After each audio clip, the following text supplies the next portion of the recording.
En diciembre del 2019, la llamada reforma tributaria terminó convertida en un premio gordo, en una lotería para 3.000 empresas radicadas en Colombia, sean ellas nacionales, de origen nacional, o sean ellas multinacionales con sus dependencias en Colombia.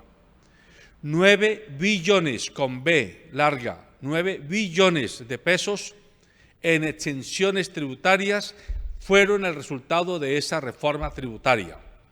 9 billones que el Estado, el mal llamado Estado, es decir, el gobierno en nombre del Estado, les regaló a un grupo de 13.000 empresas colombianas o radicadas en Colombia, muchas de ellas multinacionales, muchas de ellas mineras y extractivistas, muchas de ellas agroindustriales, algunas de ellas de transporte aéreo y marítimo y obviamente muchas del sector financiero.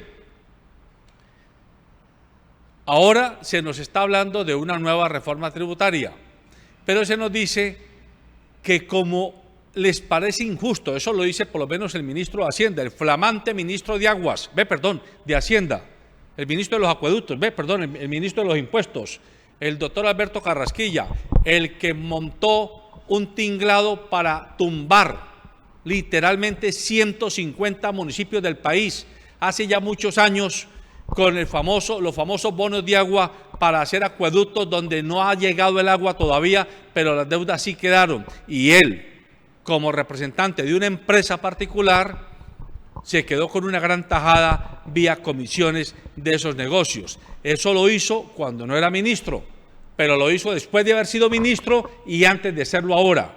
Así que, por lo menos en lo particular, no nos genera mucha confianza su planteamiento.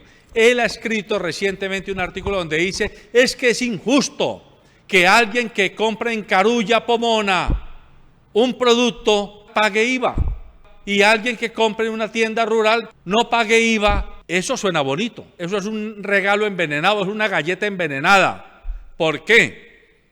Porque dicen, es que vamos a gravar el chocolate y otras cantidades de cosas con IVA y más bien a los pobres les vamos a devolver el IVA.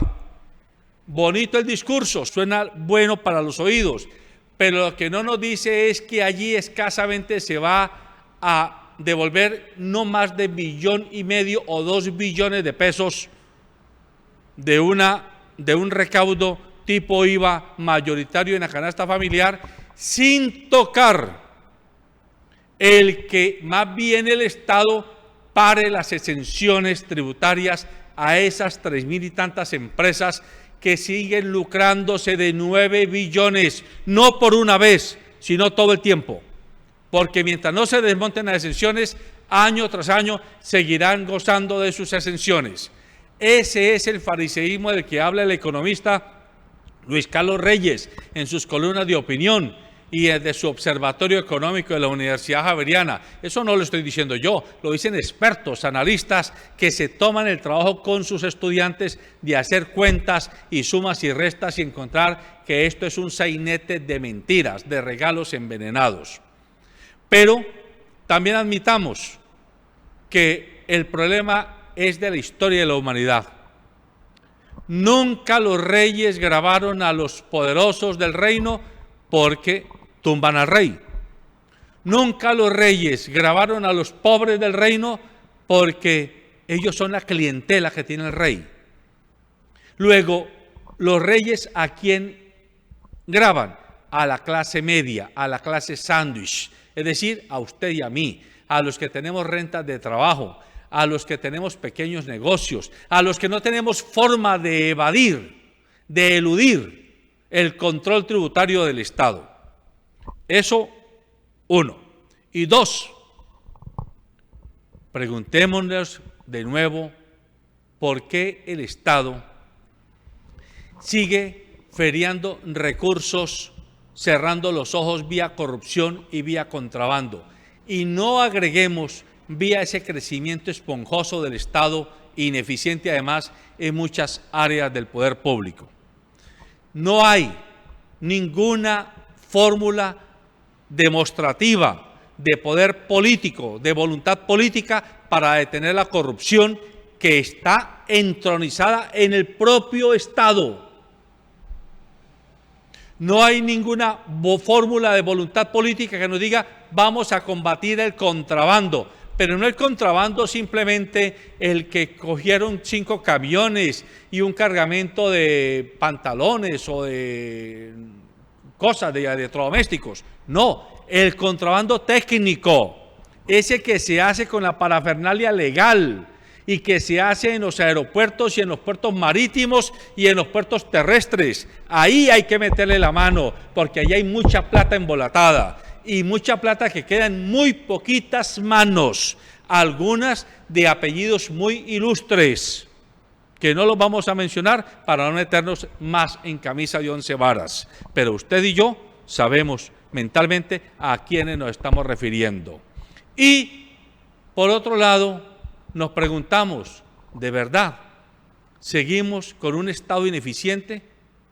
¿No será que es la hora en que creemos mecanismos ya no solo de las alianzas público-privadas para las grandes obras, sino de las alianzas privadas sociales, privadas comunitarias, para que los empresarios y los declarantes de renta que están pagando hagamos acuerdos con las comunidades para resolver los problemas comunes de todos, ya que el Estado no lo hace? Pongo un ejemplo. Me he tomado el trabajo de comenzar a recorrer la ciudad mirando las avenidas principales, las calles y las carreras, y es un desastre las vías de la ciudad. Ahí hay impuestos. Todos los años pagamos impuestos, no solo impuestos nacionales, sino impuestos departamentales e impuestos locales. Y además, cada que tanqueamos moto o automotor, pagamos un impuesto para la infraestructura carreteable. ¿Dónde está esa plata? ¿A qué se destina? Vaya usted, la autopista, la Simón Bolívar, la calle Quinta, la 70, la Paso Ancho, la 13, la 14, la 16, la 9, la Roosevelt, la Avenida de los Cerros, y en cada una de esas avenidas, o en la calle Primera, en la calle 15, en la carrera 15, en la carrera Primera, vaya y encuentre forámenes, y pregunta uno, y bueno, ¿y los impuestos a quiénes que los pagamos? ¿No será que es hora de que se cree un mecanismo para que el empresario con las comunidades organizadas, no pensemos más en Secretaría de Infraestructura, hagamos nosotros el reparcheo y descontémoslo directamente los impuestos? Es una manera de evitar que nos sigan robando en la cara, mirándonos a los ojos y sin inmutarse, porque los impuestos sí hay que pagarlos, pero también hay que impedir que se los roben, y quien se los robe no debiera tener casa por cárcel, debiera tener cárcel para que se muera en ella, porque se está robando la plata de todos. Buenos días.